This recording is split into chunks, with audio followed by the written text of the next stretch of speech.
Mans kan jarelank met prostaatkanker leef sonder om enige simptome van die siekte te ervaar. Boonop ontwikkel dit stadig.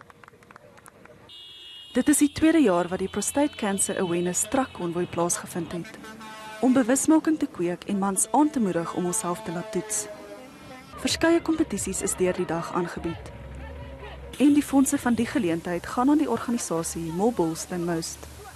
Mense is heeltemal onbewus van die manier hoe daar getoets word. Mense dink dit is nog die ou manier van toetsing en dit wil sê mense gaan nie, die mans hou nie daarvan om vir toetse te gaan nie. So wat ons wil probeer doen met hierdie hele event is om te sê, ouens, die toetse is nie so erg nie.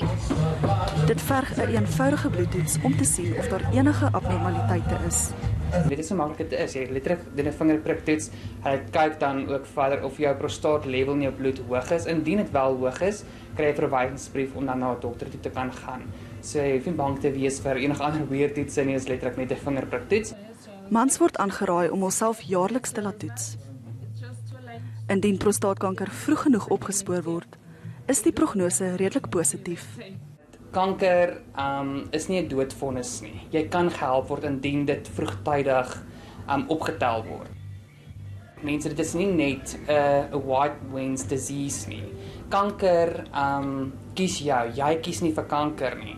So dit is belangrik ook dan vir ons om die education te gee dat jy moet jouself in 'n goeie wellness day betrokke hou. Jy moet jouself gesond hou, jy weet, met goeie leefstylgewoontes, eetgewoontes en veral oefeninge.